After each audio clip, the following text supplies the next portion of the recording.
Resident Evil 9 est sorti il y a maintenant 2 semaines. J'ai eu le temps de finir le jeu pas mal de fois et je peux désormais vous dire, est-ce que ce jeu vaut 70 €?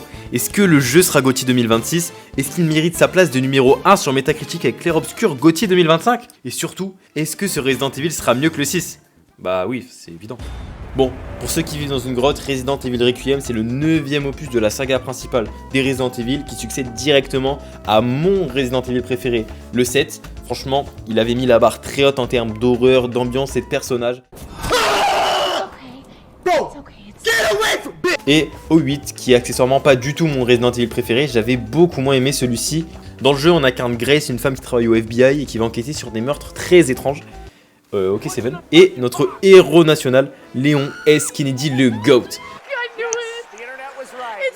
Bref, on va voir tout ça, mais juste avant, tu peux t'abonner ou booster la vidéo si tu l'aimes bien parce que c'est ma première, j'ai passé du temps et les autres vont être encore mieux. Je tiens à dire qu'il n'y aura pas de spoil sur l'histoire durant une grande partie de la vidéo. Bref, si t'as joué au jeu, si t'as pas envie de jouer au jeu, si t'as envie de jouer au jeu mais que tu l'as pas fait, cette vidéo, tu vas l'aimer donc tu peux rester. Grace, Oui, tu vas aller à l'hôtel où ta mère est morte devant tes yeux, et je ne prendrai pas de nouvelles connards. d'accord, je n'y vois aucun inconvénient, c'est pas comme s'il allait m'arriver quelque chose. On est donc lâché par notre connard de boss dans la magnifique ville de Roenwood. Non mais regardez-moi cette beauté, ces néons, ce train, ces voitures, ces boutiques, ce mec qui... Eh mais attends, c'est notre boss. Le jeu t'immerge direct avec une ambiance sonore excellente. Should be around here. Et avec des PNJ qui font plein d'activités, comme ici ce mec qui passe le rouleau sur une affiche déjà posée, ou encore ce mec qui pose un carton et... c'est tout. Ouais, faut pas trop en demander j'imagine hein. Non mais regardez-moi cette ville de branleurs, sérieux. En vrai je vanne beaucoup mais... Ah pardon. Non en vrai je vanne beaucoup mais putain mais laissez-moi parler. On entre dans le fameux hôtel et on a la possibilité de fouiller la cuisine et... Putain j'ai l'impression d'être dans la maison des Bakers, sérieux je comprends pourquoi l'hôtel il a fermé, c'est complètement dégueu. On avance dans l'urbex et ma foi c'est assez sympathique et plutôt joli et... Oh, surprise, la porte se ferme derrière moi. Je m'y attendais pas du tout. Super original Capcom. Ça a réveillé en moi mon esprit de joueur Valorant tellement j'avais peur. Je vous jure, le premier qui pique je recolle une au classique. On avance dans l'hôtel et on rencontre un Mogriffe l'œil de Harry Potter. Non mais en vrai c'est le même, je suis pas fou. Comme vous vous en doutez sûrement, à sa tête ce sera l'antagoniste principal du jeu et il aura la fâcheuse tendance de répéter à tout bout de champ que Grace est l'élu. The chosen one. Miss Ashcroft, you're not like other people, you know. You're quite unique. Alors bon, je dis pas, mais bon normalement on parle de Harry Potter, Anakin ou Luke Skywalker, l'autre Garmadon. Là, c'est pas la même. Oh my god. Mom, I feel like I'm gonna throw up. Grace. Chosen one. En tout cas, il nous kidnappe et... Transition! Hey, I just got a report of a missing police officer. It might be unrelated, but he disappeared near where the 5th body was found. You there, Leon? Nous voilà avec le Sugar Daddy Léon S. Kennedy qui roule en Porsche Cayenne Turbo GT, rien que ça. Et ouais, depuis Hero 4, il a apparemment bien becté puisqu'il se balade aussi avec une Hamilton autour du poignet. Merci Ashley. Léon flex avec sa Porsche et aperçoit au loin l'élu sur le dos de notre cher professeur de Poudlard. Il s'empresse de sortir de sa voiture pour foncer la sauver, mais Victor, ce connard, se prend pour un putain de gobelin à Sarbacane et se met à tirer sur plein de pauvres passants qui n'ont à rien demandé. Et ils se mettent à avoir des pulsions, disons, amoureuses. Bah ça a bien changé Resident Evil hein. Mais attends, mais... Les zombies sont enfin de retour dans la licence. Fini les vieux fluides noirs de merde. Fini les licans qui volent. Fini les licans géants. Putain, merci enfin des zombies, ça faisait 2 jeux qu'on en avait pas eu quand même. Bref, que décide de faire Léon? Poursuivre Victor qui a kidnappé une femme qui se trouve sur son dos et qui est sûrement en danger. Ou tuer violemment plusieurs passants zombifiés qui étaient humains il y a à peine 10 secondes. Je vous laisse le temps de réfléchir. En attendant, vous pouvez vous abonner. Évidemment, je crois que la question, elle est vite répondue. Il arrache les passants sans aucune retenue. Alors que je le rappelle, hein, il y a 1 seconde, ils étaient encore humains.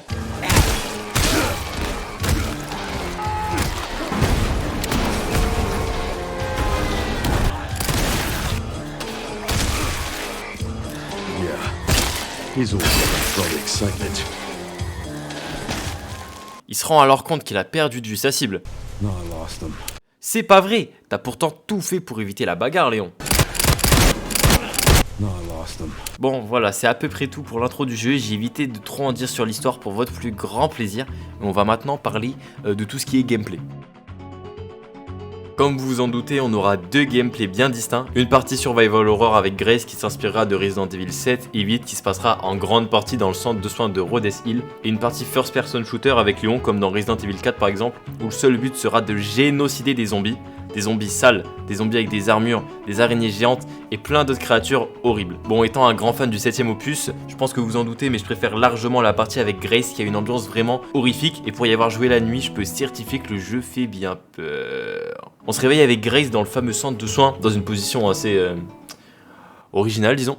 Alors faudra m'expliquer l'intérêt de placer Grace comme ça, hein, parce que je le rappelle, le seul but ici, c'est de prendre une prise de sang. Donc je vois vraiment pas l'intérêt de la placer comme ça. Moi je pense juste que Victor il a des délires bizarres. Mais regardez-moi cette voix de gros baiser. Who are you? Oh, forgive me. Dr. Victor Gideon. Bon, on arrive donc à se détacher évidemment, sinon il n'y a pas de jeu. Cette partie sera de loin la plus terrifiante du jeu et pour moi la meilleure, puisqu'on fera la rencontre de cette chose.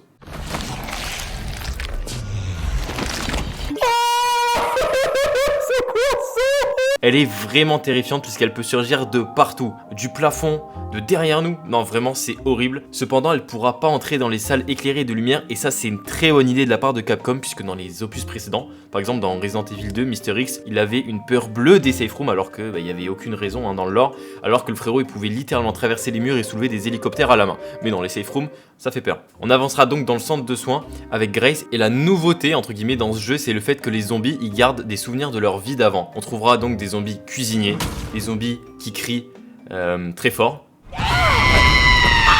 Y'a gueule mon vieux. Des zombies obèses ou encore des zombies qui jouent avec les lumières. C'est marrant hein, connard. Bah non, c'est pas marrant, ça fait super peur, ok? Il devait être sacrément con lui. Comme dans la plupart des Resident Evil, on aura la possibilité de craft différents objets, mais dans ce jeu, tout sera à base de sang de zombies. Alors ce sera une fonctionnalité un peu bizarre puisqu'avec ce petit appareil et juste du sang, vous pourrez craft des balles, des grosses balles, des cocktails Molotov, ouais rien que ça. Et bah putain si ça marchait comme ça dans la vraie vie, je me crafterais plein de liasses de 500 et je travaillerais plus jamais. It's not a liquid. Bref, on peut aussi craft des injecteurs de soins. Donc pour se soigner, sauf que je le rappelle, le sang qu'elle prélève, bah c'est du sang de zombie. Donc quand Grace se soigne, elle s'injecte du sang de zombie. Mais bon, ça a pas l'air de trop la déranger. Bon, je vais finir sur Grace en disant que son histoire est hyper bien racontée, elle est hyper intéressante parce qu'il y a des très bons plot twists. C'est clairement la meilleure partie du jeu pour moi. Pour ce qui est de Léon, il se retrouvera aussi dans le centre de soins avec Grace et ce bon vieux Victor. Alors on peut remarquer que Victor a aussi des délires bizarres avec les mecs, hein, en jugé par ce geste assez sensuel. Bon, en même temps, je le comprends, hein. Regardez-moi ces bras de go muscu. Alors, Léon a bien gardé sa shape, hein, mais un autre truc qu'il a bien gardé, c'est les répliques nanardesques. Sorry, but I'm not on the menu. Excuse me. I think I want a second opinion.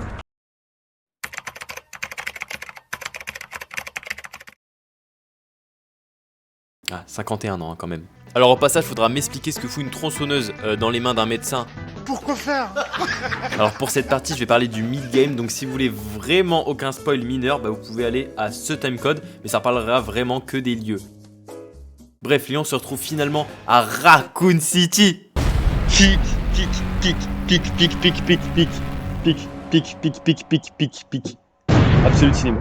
Et c'est là qu'on se rend compte que Requiem, il va être Gauthier. Non mais voilà, je vous le dis en avance, fuck GTA 6 hein. Non sérieux, c'est une folie de se balader dans les rues de Raccoon City totalement délabrées avec Léon. C'est beau, c'est agréable à explorer et évidemment c'est trop fun d'arracher des zombies de merde. Et avec cette fois-ci une panoplie d'armes que Léon peut acheter en échange de points. Car plus vous tuez de zombies à Raccoon City, plus vous aurez de points. Bon, hormis le combat au fusil, vous aurez aussi un combat à moto. Non c'est vraiment trop pique, je vous jure, j'ai les larmes aux yeux en regardant la séquence.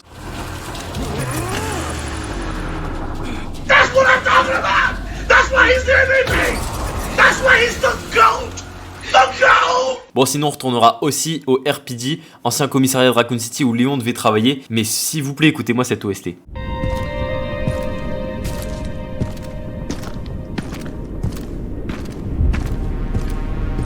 Pour moi qui adore Resident Evil 2 et qui a fait le speedrun pas mal de fois, je vous jure que c'était un plaisir de retourner là, ça m'a mis les larmes aux yeux. Non mais vraiment, je vous jure, c'était une folie. Bon, en tout cas, Léon aura des flashbacks dans le commissariat, mais c'est bizarre, ces flashbacks sont vraiment moches ou c'est moi? Bon, bref, le gameplay c'est du RE4 avec des finishers bien satisfaisants, c'est ce qui fait la force de ce jeu.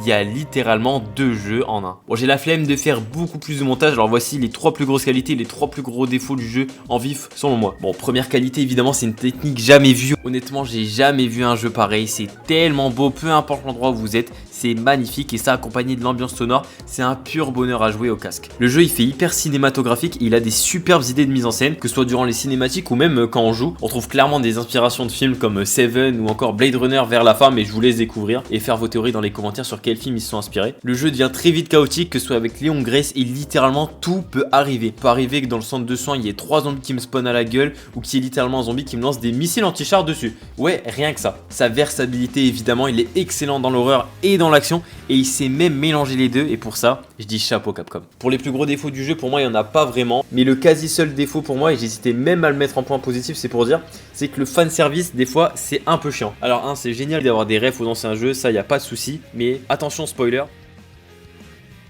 Remettre Mister X pour le faire mourir 2 minutes après, c'était pas obligé. En plus, Mister X il avait la réputation d'être super menaçant. Là, bah il fait plus du tout peur. Mais normalement, il a un petit chapeau normalement.